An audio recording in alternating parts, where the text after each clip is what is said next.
বাবুরে হাঁটতে, হাঁটতে চলে আইছি মুসাফুর ৭ নং ইউনিয়ন পরিষদ কমপ্লেক্সে। তো এই ইউনিয়ন পরিষদ কমপ্লেক্সটি আসলে কোন জায়গায় অবস্থিত সেটা আপনাদের লগে শেয়ার করব। আমি প্রথমত বলে রাখি যে এই পরিষদ কমপ্লেক্সটি বা ভূমি অফিসটি এটা হচ্ছে বাংলা বাজার ঢোকার সময় যে দিঘিটা আছে দিঘির পাশেই কিন্তু এই ভূমি অফিসটা আছে বা এই ইউনিয়ন পরিষদ কমপ্লেক্সটি আছে। তো এখানে আসলে কেন আসা? এখানে মূলত আ এমন কোনো মানুষ নেই যে এখানে আসে না। মানে প্রত্যেককেই কিন্তু এখানে আসতে হবে এবং এখানে আসা বাধ্যতামূলক। ৭ নং মুসাফুর ইউনিয়ন পরিষদ কমপ্লেক্স। এই পরিষদ কমপ্লেক্সটি বাংলা বাজার ঢোকার সময় দিঘির পরেই এই পরিষদ কমপ্লেক্সটি পড়ে এবং বাংলা বাজার 0 পয়েন্ট থেকে পশ্চিম দিকে আসার সময় আ এই ইউনিয়ন পরিষদ কমপ্লেক্সটি পড়ে এবং এখানেই কিন্তু আপনার ভূমি অফিসও আছে। তো এখানে আসলে কি আছে?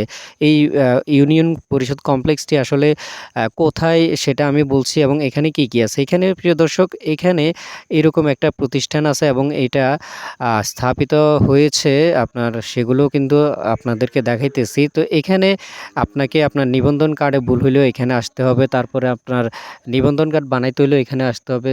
তারপরে আইডি কার্ড বানাইতে হইলেও এখানে আসতে হবে এবং এখানে দেখেন একটা আ এটার কি বলে? একটা আ আ শহীদ মিনার সম্ভবত এটারে বলে। তারপরে হচ্ছে এখানে একটা সুন্দর আরো একটা প্রতিষ্ঠান আছে। তারপরে এখানে একটা পুকুর আছে, বড় একটা পুকুর এবং এখানে এই পুকুরটাতে অনেকেই এই পুকুরটা ব্যবহার করে বলতে গেলে যে পরিষদ ভবনের নিজস্ব এটা সম্পত্তি। এরপরে এখানে আমি যদি আরো দেখাই এখানে কি আছে, এখানে বসার জন্য একটা গাটলা আছে। এরপরে এখানে মনে করেন একটা মসজিদ আছে যেই মসজিদটিতে ৫ ওয়াক্ত নামাজের ব্যবস্থা করা হয় এবং এই মসজিদটি অনেক সুন্দর এবং এখানে বাংলা বাজারের অনেক মুসল্লি ভাইয়েরা এই মসজিদে নামাজ পড়ে। এটাও কিন্তু ইউনিয়ন পরিষদের নিজস্ব একটা মসজিদ।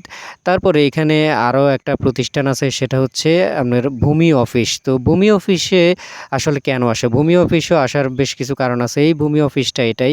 এখানে আপনারা আসবেন আপনাদের কাগজপত্রে জায়গা সম্পত্তির কাগজপত্রে যদি ভুল থাকে সেগুলোর জন্য কিন্তু এখানে আসতে হয়।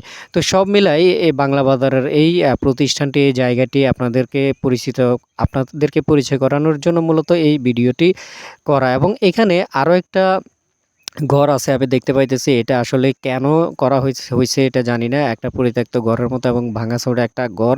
এটাতে আসলে কি আছিল সেটা জানি না। সরকারি জায়গা এটা এভাবে পড়ে আছে। এটা কেন পড়ে আছে সেটাও আমি জানি না। তো এই ইউনিয়ন পরিষদের ২ টা গেট আছে। একটা গেট এটা আপনাদেরকে আমি দেখাইতেছি। আরেকটা গেট এটা ২ টা গেট আছে। ২ টা গেট দিয়ে আপনি প্রবেশ করতে পারবেন, বের হতে পারবেন। আজকের ভিডিওটি এ পর্যন্ত।